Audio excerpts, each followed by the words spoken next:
Doctor যেটা বললেন অবস্থা খুব একটা ভালো নয়, খুবই খারাপ অবস্থা, বাট স্টিল অ্যানেস্থেশিয়া হবে, স্টিচ পড়বে, তো একটা ভয়ের তো ব্যাপার থেকেই যায়। সকাল থেকে দেখছি যে ব্যাপারটা কিন্তু ডিটোরিয়েট করেছে। গুড মর্নিং ইসুস family, welcome back to the channel. বেজে গেছে 10:30। আজকে ব্লগটা আমি একটু লেট করেই স্টার্ট করছি, বাট আমি উঠে গেছি অনেক সকাল সকাল। আমার স্নান হয়ে গেছে, আজকে আমার অনেক কাজ। আজকে জ্যৈষ্ঠ মাসের লাস্ট মঙ্গলবার, তো আজকে জয় মঙ্গলবারের পুজো আছে। তো সকালবেলা উঠে তোজোর যা কাজ ছিল সেগুলো তো করতেই হয়েছে, প্লাস ঠাকুরের বাসন টাসন সব কিছু মাজা হয়ে গেছে। স্নান সেরে ভাবলাম যে এবার ব্লগটা স্টার্ট করা যাক। তো সৌরভ বেরোবে, সৌরভ বেরিয়ে ফুল আর মিষ্টিটা নিয়ে আসুক, তারপরে আমি পুজো দিয়ে নেবো। তো আমি তো মাঝে দুটো মঙ্গলবারে আর ব্রত পালন করিনি, শুধু নিরামিষ খেয়েছিলাম। শুরুটা করেছিলাম আর শেষটা করছি। জানো, কালকে যে অপরাজিতা গাছটা আনলাম না, আজকে দেখছি দুটো ফুল ফুটেছে, কি ভালো লাগছে। আর এটা না গড়ে, তাই জন্য আমি আর এদিক ওদিক না করে এটাই নিয়ে নিয়েছি। আগে আমার কাছে যে অপরাজিতাটা ছিল সেটা সিঙ্গেল ছিল, এটা দেখতে বেশি ভালো লাগছে। ঠাকুরের সব বাসনগুলো মাজলাম, তো এই ফুলদানিগুলো আজকে ভালো করে মাজলাম। দেখো পুরো চকচক করছে সোনার মতো। তো এটা আমি একবার জন্মাষ্টমীতে কিনেছিলাম সিংহাসনে রাখবো বলে। তো এখানে মানে পুনেতে বুধবার পেট বলে একটা জায়গা আছে, ওখানে না খুব সুন্দর এরকম কাঁসা পেতলের জিনিস পাওয়া যায়। তো দেখি এবারে যদি পসিবল হয় জন্মাষ্টমীর আগে যাব। গোপালের জন্য প্রত্যেক বছরই কিছু না কিছু তো নেওয়া হয়, তো এবারে দেখি কি নেওয়া যায়। আগের বছর তো সেই মুক্ত সীতাহারটা নিয়েছিলাম, তো এবারে দেখা যাক কি কেনা যায়। যেহেতু আজকে মঙ্গলবারের পুজো আছে, তাই আমি সকাল সকাল বেরোলাম ফুল আর মিষ্টি নেওয়ার জন্য। মিষ্টি নেওয়া হয়ে গেছে, এবার ফুলটা নেব।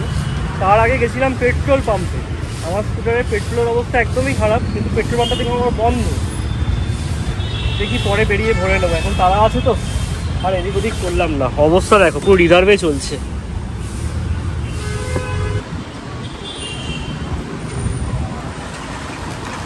অতটা পিলাওয়ালা ফুল দেন? हाँ सब डाला, ये डाला, ये डाला, ये डाला, ये डाला। বর্ষায় ফুলের দাম হেভি।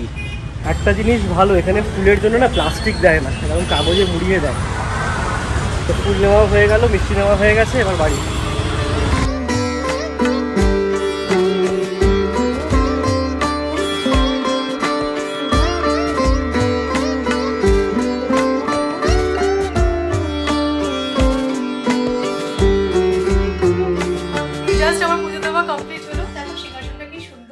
সবকিছু মেজেছি, বাসন টাসনগুলো একদম চকচক করছে, ফুল দিয়ে সুন্দরভাবে ডেকোরেট করেছি। তো যাই হোক, খুব ভালোভাবেই পুজো দেওয়া কমপ্লিট হলো। মামুনি একটু আগে আমায় কল করেছিল, আমি তো রিসিভ করতে পারিনি, পুজো করছিলাম বলে। মামুনি হয়তো ভেবেছে আমি ভুলে গেছি, কালকেও মামুনির সাথে আমার কথা হয়নি। তো আজকে সকাল থেকে জানো তো আমার শরীরটাও খুব একটা ভালো নেই, কিন্তু হ্যাঁ এই কাজগুলো তো করতে হবে, তো সেইভাবে করছি। তো দেখি, সৌরভকে বলেছি যদি অ্যাপয়েন্টমেন্ট পাওয়া যায় একটু ডাক্তারের কাছেও যেতে হবে। কি বলতো, পরপর যখন শুরু হয় না একসাথেই চলতে থাকে। এই সবে সর্দি জ্বর থেকে উঠলাম, আবার মানে আমি কথা বলতে পারছি না।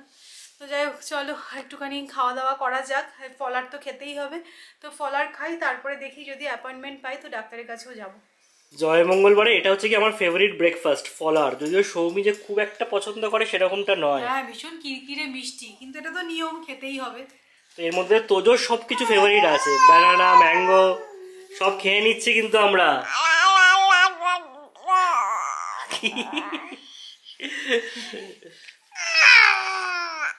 আচ্ছা ঠিক আছে।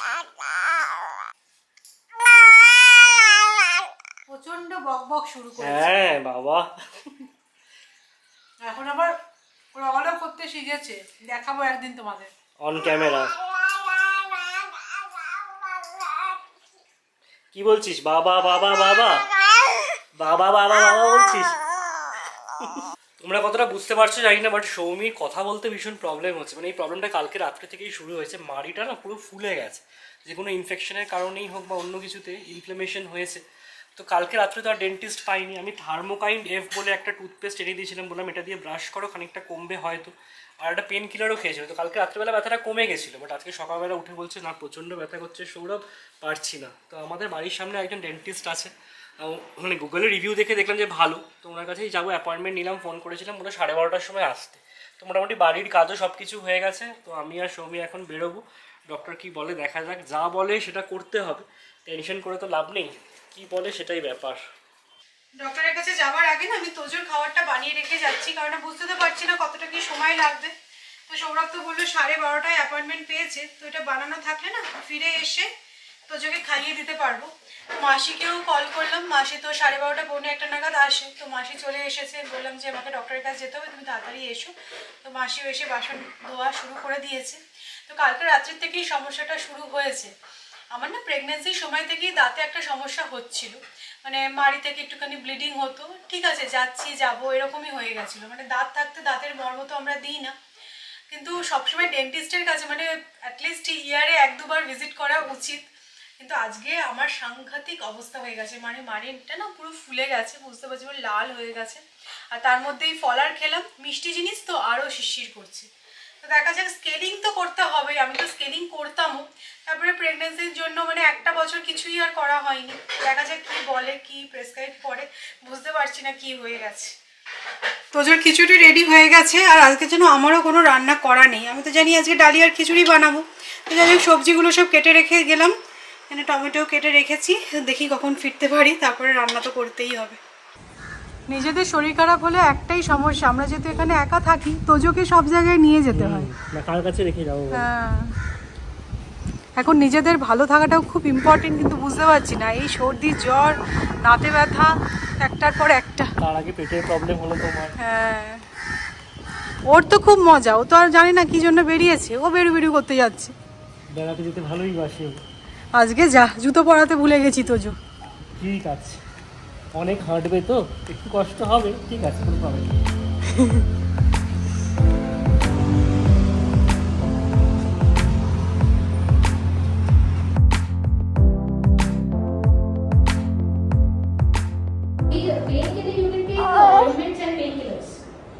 that I prescribe. See, ये सारे जो gums है ना, ये जो है ना, ये पूरे दांत को चिपके हुए नहीं. Ideally these gums are supposed to be attached to the teeth, but they are away from the teeth. See, इनके बीच में calculation. ডক্টর যেটা বললেন, অবস্থা খুব একটা ভালো নয়, খুবই খারাপ অবস্থা। নিজে চেক করলেন, বললেন নিচের 2টো দাঁত না, সামনের 2টো দাঁত নড়ছে, মানে ওটা যে কোনো মোমেন্টে মানে বোনটা নাকি উইক হয়ে গেছে। তো সেডিমেন্ট পড়েই হয়েছে, তো ক্লিনিং করতে হবে, বাট আজকে তো করা পসিবলই নয়, কেননা এতটা ইনফ্লামেশন রয়েছে, সেটাকে সাবডিউ করার জন্য অয়েন্টমেন্ট দিয়েছেন। 2-3 দিনের মধ্যে যদি একটু আমি মুখটা খুলতে পারি, তাহলে বলেছে অ্যাপয়েন্টমেন্ট নিয়ে আসতে। জানি না, আমার খুবই বাজে অবস্থা হয়ে গেছে, মানে উনি দেখাচ্ছিলেন আর লাইট ফেলে দেখাচ্ছিলেন, তো আরো বেশি করে আমি বুঝতে পারলাম না, যেটা উনি বললেন যে প্রেগনেন্সিতে এটা খুব কমন। হ্যাঁ, তো যারা তোমরা প্রেগনেন্ট বা এই প্রেগনেন্সি জার্নি ওভার করেছো, তারা প্লিজ তাদের টেক কেয়ার করো। হ্যাঁ, আমার এখন এটা এখন বাড়াবাড়ি হয়ে গেছে বলে এখন আমারও টনক নড়েছে। চলো কিনে নিই। হ্যাঁ, অয়েন্টমেন্টটা নিয়ে নি, চলো।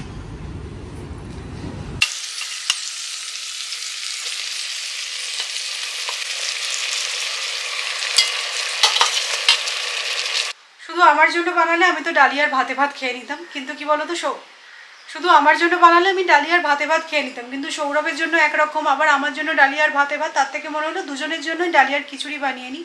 তো কালকেই প্ল্যান করা ছিল, তো সেই মতোই আর কি ডালিয়ার খিচুড়ি অলমোস্ট হয়েই গেছে। তো খুবই যন্ত্রণা করছে গো, একদমই ভালো লাগছে না। বাড়ি ফিরে প্রথমে তোজোকে খাওয়ালাম, এবার আমাদের খাবারটা বানিয়ে নেব। সৌরভ বলছে খিদে পেয়ে গেছে, ফল আর খেয়েছে তো। তো যাই হোক, সৌরভ স্নানে গেছে, এখানে খিচুড়িও অলমোস্ট রেডি হয়ে গেছে। এই যে দেখো, এই অয়েন্টমেন্টটা দিয়েছে, আমি তো অলরেডি একবার অ্যাপ্লাই করলাম, তবে বললেন এটা সাময়িক রিলিফের জন্য, এটা দিয়ে কিছুই কাজ হবে না যতক্ষণ না আমি ক্লিন করতে পারছি। তো দেখা যাক, ফ্রাইডে আমি টার্গেট নিচ্ছি যে স্কেলিংয়ের জন্য যাব। কলকাতা যাওয়ার আগে আমি মিশো থেকে একটা কুর্তি অর্ডার করেছিলাম, সেটা আমাদের সিকিউরিটি কেবিনে পড়েছিল, আমাকে এসে সিকিউরিটি গার্ড দিয়ে গেল, বলে যে এটা আপনার পার্সেল, নিন এবার আপনি। আমি ভুলেই গেছিলাম জানো।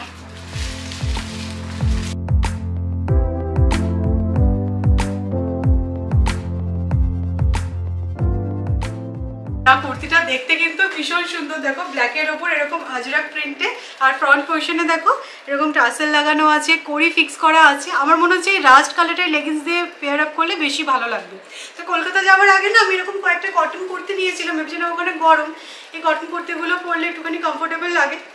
ঠিক আছে, এখানেই পরে নেবো। কোয়ালিটিটা খুবই ভালো, একদম কটন মেটেরিয়ালের। তো আমি লিঙ্ক তো হয় না মিশোতে, ওই কোডটা দিয়ে দেবো, তোমরা চাইলে পারচেস করতে পারো। খুব বেশি প্রাইস নয় এগুলো। সকালবেলা ডাক্তার দেখিয়ে আসার পরও কিন্তু সৌমির একদমই ব্যথাটা কমেনি। তো তো বিকেলবেলা ওই ম্যাডামের অ্যাপয়েন্টমেন্ট পাইনি, আমি আবার অন্য একজন ডেন্টিস্টের অ্যাপয়েন্টমেন্ট নিয়ে দেখাতে এসেছিলাম। সে আবার যেই কথাগুলো বললো মানে লম্বা চওড়া ফর্দ। আমি তো ভালোই লাগছে না, আমার কথা বলতে পারছি না, এত যন্ত্রণা করছে। বললো যে ফ্ল্যাপ সার্জারি বলে একটা কোনো সার্জারি আছে, সেটা করতে হবে। তো সেটা তো পরের কথা, বাট এখন পেন থেকে রিলিফ দেওয়ার জন্য একটাই উপায়, পেন কিলার খেতে হবে আর দুটো জেল দিয়েছে সেটা লাগাতে হবে। বেশি পেন কিলারও খাওয়া যাবে না, কারণ যেহেতু আমি এখনো ব্রেস্ট ফিড করাচ্ছি, তাই জন্য বললেন এসওএস, যদি প্রয়োজন হয় খেতে হবে। না এখন তোমার যে অবস্থা, একটা পেন কিলার খেতে হবেই। আপাতত একটা খাও, খেয়ে দেখো কিরকম কি থাকো না থাকো, তারপরেরটা পরে ভাবা যাবে। ঠিক আছে চলো, এই ডক্টর দেখাতেই এসেছিলাম, আমরা বাড়ি যাচ্ছি এবার। বাড়ি এসে একটু পড়াশোনা করলাম, তারপর দু একজনের সাথে কথাও বললাম। তো পড়ে আর শুনে যেটা বুঝলাম যে এই ফ্ল্যাপ সার্জারিটা যে কোনো একটা মেজর সার্জারি সেরকম ব্যাপারটা নয়, বাট স্টিল অ্যানেস্থেশিয়া হবে, স্টিচ পড়বে, তো একটা ভয়ের তো ব্যাপার থেকেই যায়।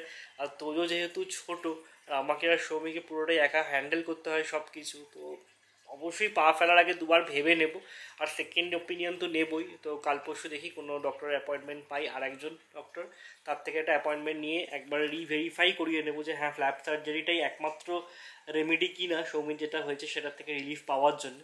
আপাতত যেটা এমার্জেন্সি সেটা হচ্ছে কি, যে ওষুধগুলো দিয়েছে সেগুলো খেয়ে ওর ব্যথাটা যাতে একটু রিলিফ হয়। সকাল থেকে দেখছি যে ব্যাপারটা কিন্তু ডিটোরিয়েট করেছে। কালকে রাত্রে অল্প অল্প ব্যথা হচ্ছিলো, আজকে সকালবেলা তাও সবই কথা বলতে পারছিল ঠিকঠাকভাবে, বাট যত দিন গড়িয়েছে ওর কিন্তু মুখটা খোলার পরিমাণটাও কমে যাচ্ছে। তো ঠিক আছে, কি আর করা যাবে, বাড়ির লোকেদের সাথেও কথা বলছি, সব কিছু ভেবে চিন্তেই ডিসিশন নিতে হবে। আজকে সকাল থেকে আমরা একটাই কাজ করেছি, ডক্টর ভিজিট, সকালে একবার বিকেলে একবার। আর ভালো লাগছে না, আমি এখন অবধি পেন কিলারটা খাইনি, রাত্রিবেলা খেয়ে শোবো, কারণ বুঝতেই পারছো দাঁতের যন্ত্রণা মানে সাংঘাতিক যন্ত্রণা। তো রাত্রিবেলা খেয়ে শুনে একটু রিলিভ হবে, ঘুমাতে পারবো, তাই জন্য এখন অবধি পেন কিলারটা খাইনি। তো রান্না তো করতেই হবে, সৌরভও আমাকে আজকে হেল্প করেছে, অফিসের কাজ টাজ সব ওরও গেছে। তো যাই হোক, চানা ভিজিয়ে রেখেছিলাম, একটু বড় করে চানা বানানোর প্ল্যান ছিল, কারণ কালকে আবার সকালবেলা তোজোর ভ্যাকসিন, তো সব এখন একসাথে চলছে। আমি সৌরভকে বলে একটা একটা করে কাজ সারি, তোজোর ভ্যাকসিনটাকে কালকে দিই, তারপরে দেখা যাবে আবার নেক্সট দিনকে ও বলছে আর একটা ডক্টরের সাথে কনসাল্ট করবে। ডিসিশন তো কিছু একটা নিতেই হবে, তো ঠিক আছে এক দুদিন ওয়েট করে। আর এটা না লেন্দি প্রসেস, মানে উনি বলছেন যে ওপরের মাড়িটা একদিনে হবে, আবার তার 5-6 দিন পরে নিচের মাড়িটা হবে, এরকম ভাবে, মানে একসাথে হবে না, স্টিচ কাটতে যাওয়া, সময় সাপেক্ষ ব্যাপার এটা একটা।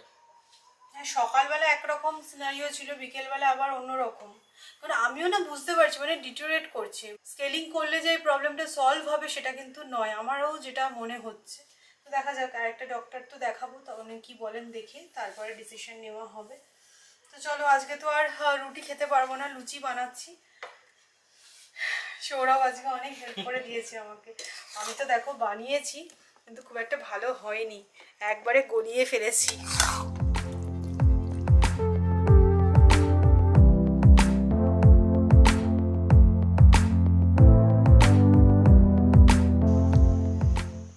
জাস্ট ডিনার কমপ্লিট হলো, অফিসেরও কিছু কাজ আছে সেগুলো সারতে হবে। তো আজকের ব্লগটাকে এখানেই আমি এন্ড করে দিচ্ছি। সবাইকে বললাম গিয়ে পেন কিলারটা খেয়ে নিতে খাওয়া দাওয়ার পর।